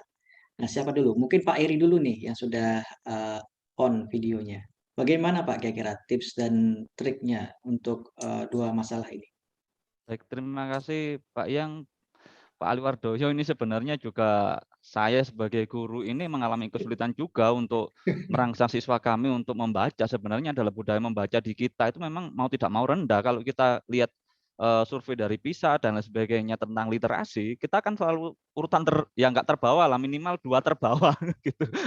Dari 65 negara kita 64, nggak sampai 65. Tapi sangat parah sekali kan sebenarnya budaya membaca kita. Termasuk saya ketika sudah terbelenggu oleh tugas pelatihan yang cukup lama begitu di MP4TK dan lain sebagainya, akhirnya membaca yang ini agak berkurang juga karena fokusnya ke yang lain juga. Tapi ini menjadi tips saya memang sesuai dengan Pak Supriyadi tadi, saya harus memaksa membaca, tapi saya membaca yang sesuai dengan keinginan saya. Artinya yang nyaman begitu. Kalau dipaksakan membaca yang lain, saya kira mata saya sudah tidak mau lagi nih. Jadi membaca, makanya saya katakan tadi ini bukunya Pak Supri ini menjadi inspirasi saya bagaimana untuk memudahkan anak-anak nanti itu membaca. Artinya anak-anak ketika dikasih materi-materi yang terlalu akademis begitu, nggak pernah dibaca. Tapi ketika saya coba materi yang menarik seperti artikelnya Pak Supri yang kemudian saya kutip, saya jadikan soal di PTS anak-anak begitu, itu anak-anak baca. Kok ada karena kan gitu yang saya kutip yang awal yang terkait dengan reproduksi remaja itu. Nah ini ternyata anak baca dan cerita, berarti sudah dibaca. Mungkin hal yang menarik ini yang mungkin membiasakan untuk membaca. Yang jelas saya sebenarnya juga diundang untuk salah satu penerbit juga Mas untuk memberikan masukan terkait dengan budaya literasi itu merubah atau mendesain bahasa-bahasa akademis di buku menjadi bahasa yang populer sehingga anak-anak itu mau baca. Yaitu. Jadi memang harus pembiasaan dan dipaksa sih kalau menurut saya. Dan membacanya yang menarik gitu aja mungkin. Okay. Saya kira itu Pak Aliwardoyo. Sama saya juga ini malas membaca. Boleh tambah sedikit, Pak Yang? Boleh. Iya. Tambah sedikit. Ini kebetulan pada bulan ini akan ada lomba menulis artikel untuk siswa binaan PIK-R saya. Mungkin pihak sekolah akan saya hubungi sekaligus juga sharing buat saya yang belajar menulis dengan anak-anak PIK anak SMP untuk membeli buku dan membacanya untuk membuat resume. Saya tidak kesulitan kan mencarikan temanya yang layak ditulis apa. Misalnya reproduksi, kesehatan reproduksi. Pada anak-anak remaja kan solusinya bagaimana cara mengatasi itu, topiknya mengambil dari tupoksi yang digambarkan seperti ranting tadi kan memudahkan untuk memilih topik-topik yang paling sederhana yang disajikan oleh Pak Supriyadi. Terima kasih saja. Baik, terima kasih Pak Ali. Dan tadi respon dari Pak Eri itu ada 2 poin, yaitu dipaksa. Karena untuk menciptakan sebuah kebiasaan itu dimulai dari paksaan, tetapi ketidaknyamanan dari paksaan itu akan berkurang ketika yang dibaca itu adalah yang kita sukai, yang kita minati. Kira-kira begitu kesimpulan dari Pak Eri. Bu Fitri bagaimana? Kira-kira pernah mengalami masalah yang sama dan kemudian jalan keluarnya kira-kira bagaimana ini? Ya. Terima kasih Mas Iyang. Jadi nggak cuma Pak Ali, Pak Eri, mungkin saya juga termasuk orang yang malas membaca juga nih Mas Iyang. Karena dari penilaian literasi di Indonesia kan cukup rendah. Mungkin saya juga penyebabnya yang membuat penilaian literasi di Indonesia itu rendah. Cuman memang mungkin agak sedikit terbalik mungkin kalau untuk saya pribadi. Kalau dalam menulis opini itu biasanya pertama kan saya tertarik dengan idenya dulu nih, idenya dulu. Pada saat sudah tahu idenya, kemudian dituliskan pokok-pokok utamanya nih Pak Mas Iyang kan, biasanya saya tuliskan pokok-pokok utamanya. Meskipun di situ pemahaman saya masih sedikit kurang gitu, tapi disitulah yang memaksa saya untuk coba mencari tahu gitu. Kayak contoh misalnya di yang terakhir itu di apa sih namanya?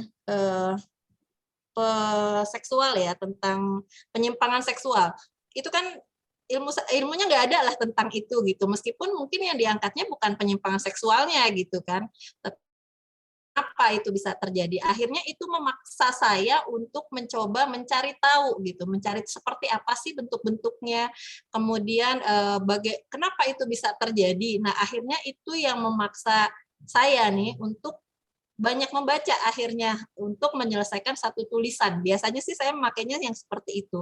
Atau misal contoh lain, saya tertarik dengan satu tema tertentu, meskipun pemahamannya agak sedikit kurang banyak, karena kan kalau di statistik ini kami menangnya datanya aja nih Mas Iem. Masalah ilmunya justru biasanya lebih paham mereka-mereka yang memang terjun langsung di bidang-bidang itu, misalnya di pendidikan, BKKBN. Akhirnya itulah yang memaksa saya untuk banyak membaca agar bisa menyelesaikan satu tulisan. Mungkin itu trik yang saya gunakan sih selama ini. Terima kasih. Oke, baik, terima kasih. Jadi Bu Fitri mencoba untuk memperluas cara melihat proses dari menulis. Memang ada orang yang dimulai dari membaca, kemudian baru menulis, sehingga konsekuensinya adalah persoalan yang dihadapi bagaimana kuat membaca. Tetapi sebetulnya ada pilihan lain dalam menulis, yaitu kita bermula dari rasa penasaran dulu, keingintahuan, kemudian muncul ide tulisan, dan dari situ akan mengarah kepada riset data apa saja yang kita butuhkan, tulisan-tulisan yang sudah terbit apa saja yang harus kita baca, sehingga otomatis kita membaca di situ. Jadi ini juga menarik ya, masukan dari Ibu Fitri, kita punya banyak pilihan. Oke, baik, kita beralih ke pertanyaan di room chat. Ada beberapa, tapi yang memang tidak bisa kita bacakan semua pertanyaan ini. Salah satu yang menarik itu adalah dari Pak Saiful Ma'arif. Halo, Assalamualaikum Pak Saiful. Beliau ini kolumnis nasional juga yang ada di grupnya, grup Telegram. Saya kira langsung disampaikan saja Pak Saiful, nggak perlu melalui room chat sambil menyapa yang lainnya juga. Gitu ya. Yeah. Terima kasih Mas Yeng, Pak Supri, Mas Eri, Bu Fitri, dan teman-teman semua ya. Terima kasih atas waktunya. Pertama sekali selamat saya ucapkan ke Pak Supriyadi atas penerbitan bukunya ya. Saya pikir ini buku yang sangat menarik. Saya udah beli Mas. Dan saya pamerin aja ke teman-teman loh, ini loh ada teman ASN yang berhasil membuat bukan hanya tulisan tapi buku gitu ya. Dan ini harus menginspirasi kita semua. Kira-kira gitulah yang saya sampaikan ke teman-teman. Karena konteks pekerjaan saya di Kementerian Agama adalah di pendidikan Islam, sehingga perkara literasi ini menjadi sangat relevan untuk menjadi perhatian bersama. Kira-kira gitulah. Nah, yang ingin saya tanyakan ke Pak Supriyadi, barangkali tadi sudah saya chat ya di room, karena diminta untuk disampaikan langsung ya saya sampaikan ya. Poinnya sih begini ya, tadi disampaikan oleh Pak Supriyadi bahwa tupoksi itu membebaskan. Saya kira ini sangat menarik ya. Membebaskan ini kan maknanya bisa ke mana-mana gitu ya. Dan sangat mengasyikkan kira-kira gitulah. Tapi ketika saya melihat pada peta tupoksi yang dibuat oleh Pak Supriyadi, yang saya tangkap, mohon saya diluruskan sekiranya apa yang saya paham ini tidak tepat gitu ya. Yang saya tangkap adalah apapun yang kemudian menjadi batang, cabang, ataupun daun, pada akhirnya akan kembali ke tupoksi kita. Nah, masalahnya ketika pada saat yang bersamaan ide itu sendiri kan tidak pernah bisa kita cegah ya kalau menurut saya ya. Ketika misalnya kita menghadapi atau menangkap sebuah isu, katakan waktu itu ada konflik Armenia dan Azerbaijan misalnya di Nagorno-Karabakh, gatel Pak, dalam pikiran saya itu gatel gitu ya. Nah kebetulan pada saat yang bersamaan adalah bacaan-bacaan dari beberapa gitu ya media, kemudian juga buku misalnya. Nah kegatalan itu akhirnya kan memancing saya untuk nulis dan tertulis akhirnya, kira-kira gitulah.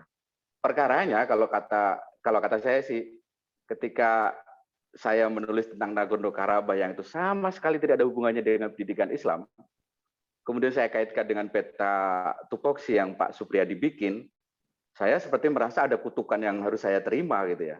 Apa sih kutukan itu? Ide yang membebaskan itu sendiri. Dan ketika membebaskan dalam pemikiran saya, itu tidak menjadi membebaskan dalam peta tupoksi Pak Supriyadi. Itu yang saya maksud Pak. Jadi mohon pencerahannya kira-kira bagaimana saya dan teman-teman yang lain bisa mengoptimalkan peta tupoksi yang Pak Supriyadi bikin, terutama juga ini menyangkut yang kedua yang ingin saya sampaikan barangkali. Di kami Pak dan secara umum ya, secara ASN, kami para ASN itu kan mengalami kesulitan sekaligus tantangan terkait misalnya karya tulis ilmiah. Ini Mas Eri dan yang lain ini pasti tahu, tapi khususnya Mas Eri ini. Kenapa? Karena beliau adalah guru dan ini menjadi bagian dari tugas beliau gitu ya, saya kira. Nah, KTI ini menjadi problem serius yang sehari-hari saya temui di kerjaan saya, Pak. Misalnya para guru yang sudah mencapai 3C misalnya kepangkatannya, atau 3B mau ke 3C, dia kan harus nulis karya tulis ilmiah gitu ya. Dan itu merupakan problem besar. Di data yang kami miliki, mungkin ada sekitar ratusan Pak, yang mereka memilih tidak naik pangkat. Hanya gara-gara mereka itu menghindari KTI ini sendiri. Nah, maksud saya ketika di cover buku dan ide besar dari buku ini itu nyenggol tentang ASN, ada baiknya nantinya entah di buku selanjutnya atau kapan gitu ya, Pak Supriyadi ini sungguh sebuah khasanah keilmuan yang menurut saya sangat perlu kita apresiasi gitu ya. Tapi ada perlunya juga disenggol dikit lah teman-teman ini dalam konteks bagaimana agar kepenulisan di jurnal, Pak, maksud saya, guru-guru ini, teman-teman guru ini, itu mereka bisa tersemangati. Ada praktik baik yang Pak Supriyadi sajikan di buku-buku selanjutnya, sehingga setidaknya dari bagi teman-teman guru ini mereka bisa mendapatkan inspirasi untuk setidaknya mengatasi problem yang saya sampaikan tadi, bagaimana tentang kepenulisan KTI itu sendiri. Saya kira itu, Mas Iyeng, terima kasih. Mohon maaf kalau berpanjangan. Sekali lagi selamat kepada Pak Supriyadi. Assalamualaikum warahmatullahi wabarakatuh. Assalamualaikum warahmatullahi wabarakatuh. Terima kasih Pak Saiful. Semakin siang lantai dansa semakin panas Bapak Ibu sekalian. Pak Saiful ini mencoba melihat dari sudut pandang yang berbeda. Kalau tadi dikatakan peta tupoksi itu membebaskan, tetapi kalau seandainya ujung-ujungnya adalah kita menulis berdasarkan peta tupoksi, apakah itu sama artinya belum membebaskan, terutama bagi penulis-penulis yang barangkali ide tulisannya itu sering tidak berangkat dari tupoksi gitu ya. Dan saya sangat memahami sekali situasi ini karena saya melihat ide-ide kepenulisan dari Pak Saiful Ma'arif biasanya sangat luas horizonnya, tidak hanya berkaitan dengan tupoksi beliau di kantor. Dan yang kedua adalah mengenai karya tulis ilmiah. Ya ini penting dan barangkali juga menjadi persoalan dari Bapak Ibu, sebagian Bapak Ibu yang ada di sini, bagaimana ketika kita berhadapan dengan kenaikan kepangkatan itu, kita harus menulis sebuah jurnal ilmiah ya, seperti kalau di sini istilahnya karya tulis ilmiah. Dan barangkali mungkin nanti akan diulas juga di edisi revisi ataukah di buku khusus mengenai karya tulis ilmiah, karena memang ini persoalan yang besar sekali sampai-sampai ada yang memilih untuk tidak naik pangkat guna menghindari ini. Dan secara bergantian nanti kami mempersilahkan Pak Supriyadi dan kemudian nanti Pak Eri dan juga Bu Fitri ikut mengomentari persoalan-persoalan ini. Silakan dimulai dari Pak Supriyadi.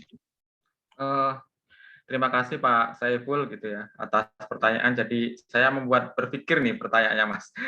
Karena kan roh buku ini awalnya adalah ASN itu merasa terbelenggu ketika dia itu harus melaksanakan tupoksinya dan tidak merasa bebas untuk kemudian menulis gitu ya. Jadi kan bagi kami tupoksi ini tidak membelenggu tetapi kemudian membebaskan apa saja yang ingin kita tulis. Nah, kemudian pertanyaan Pak Saiful, bagaimana kalau kemudian menulis di luar tupoksi itu gitu ya. Ya kalau jawaban kami sih ya membebaskan juga, bebas juga gitu. Artinya sah-sah saja dia menulis di luar tupoksi itu gitu.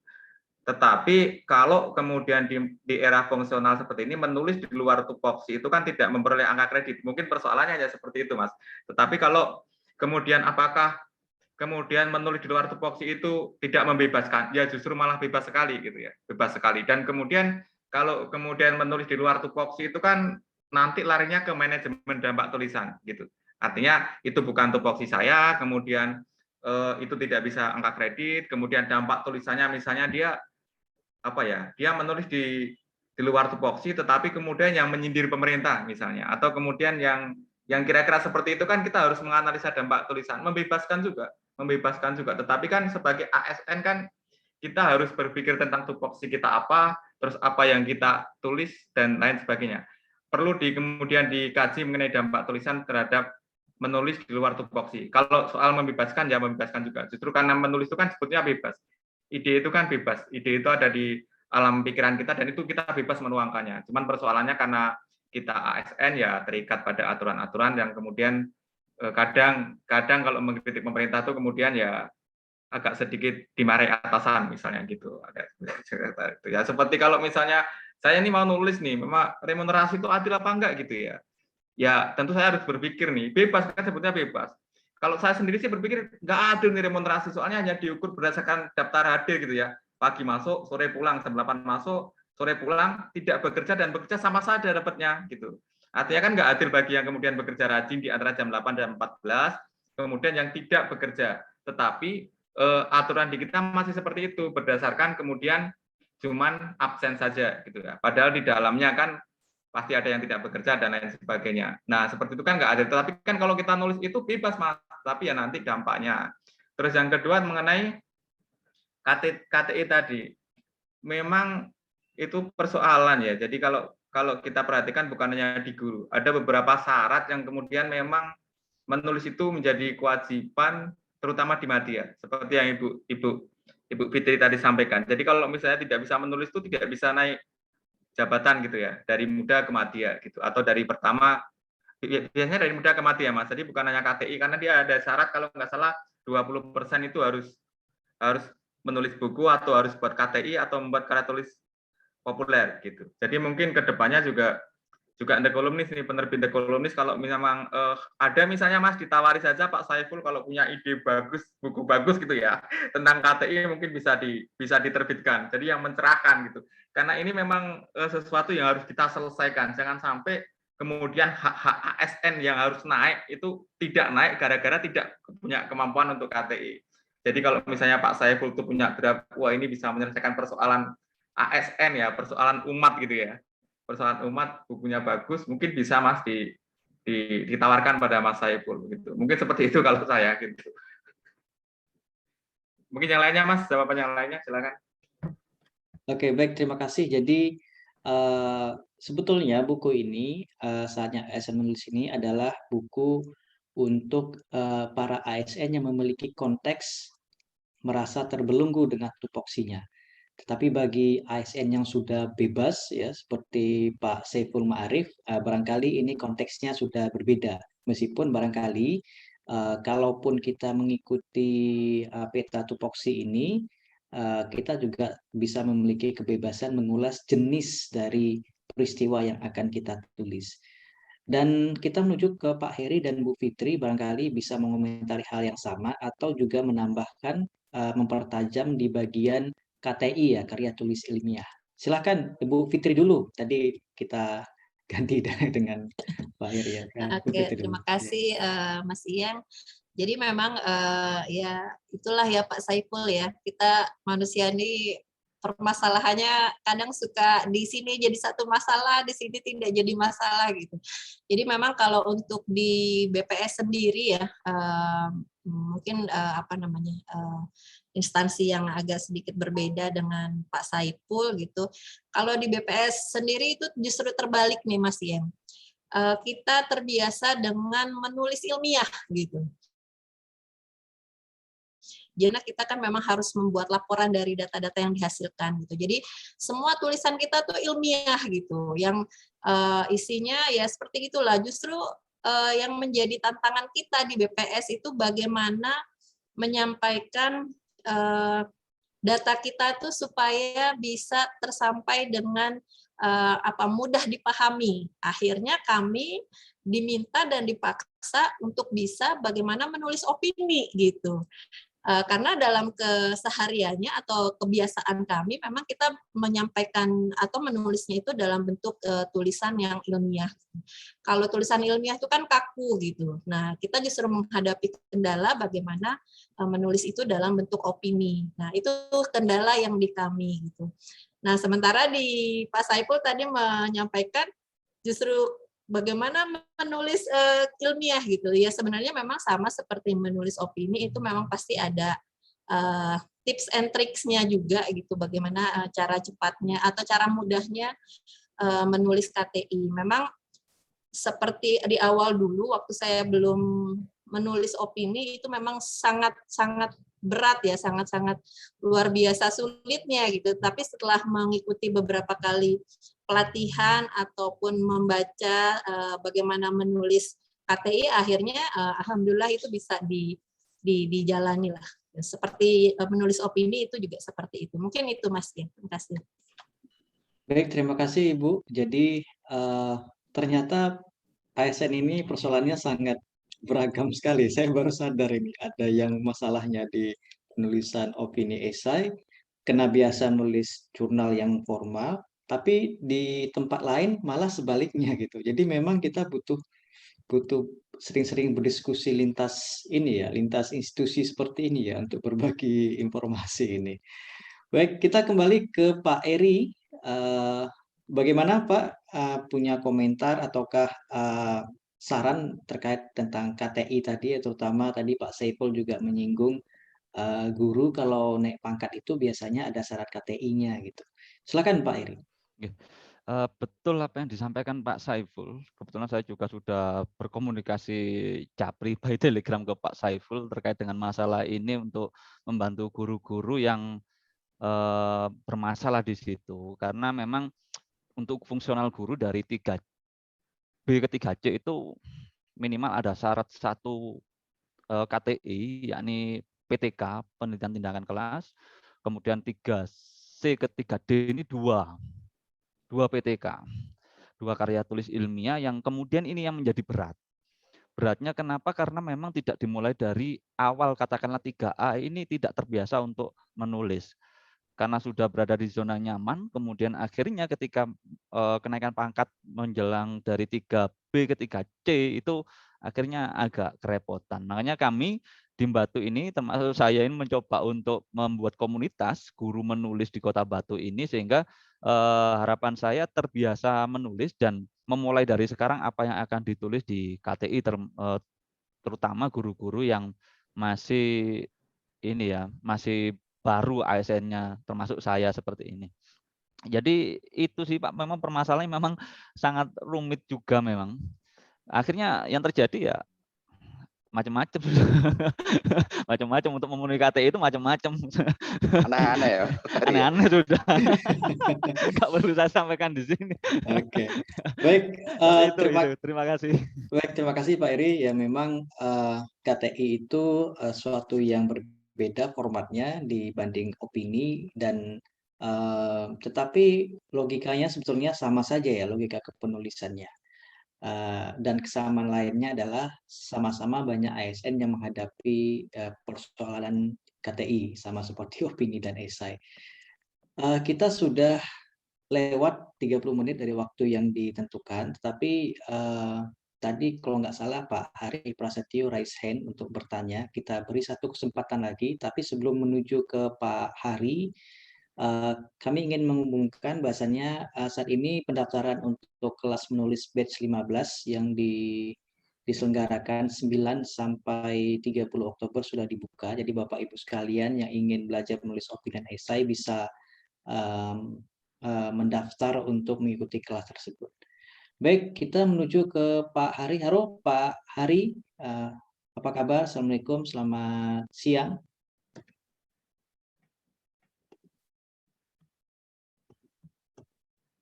Oke, mungkin lagi tidak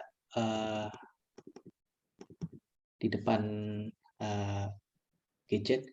Baik, bila Bapak Ibu sekalian ingin bertanya, dipersilahkan sebelum kita tutup. Oke, baik, mungkin sudah tidak ada lagi. Terakhir, saya meminta closing statement dari masing-masing pembicara, dari Pak Supri, Pak Eri, dan Bu Fitri, closing statement tentang buku Saatnya ASN Menulis. Dipersilahkan.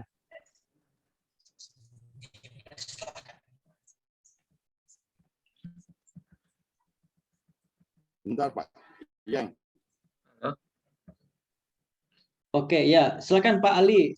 Masih ada pertanyaan. Silakan Pak Ari, singkat saja. Ya.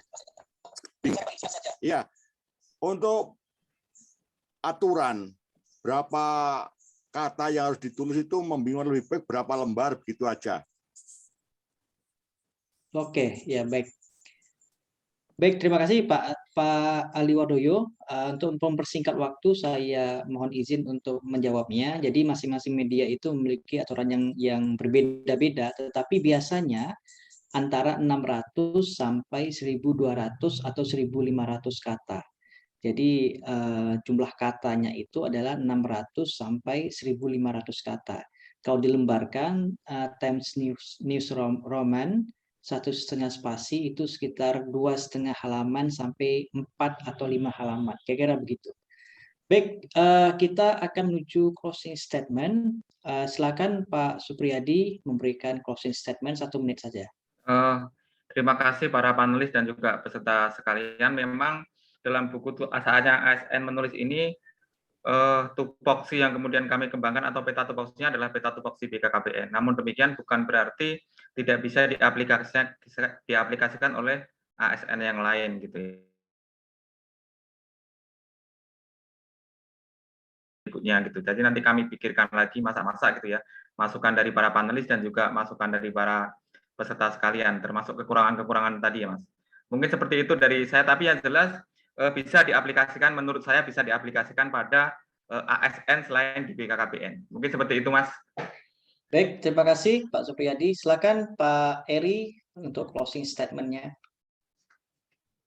Ya, seperti yang sudah disampaikan Pak Supriyadi dalam bukunya bahwa dengan tupoksi itu sebenarnya kita tidak terbelenggu, tapi kita semakin bebas untuk menuangkan ide-ide kita ke dalam sebuah tulisan. Jadi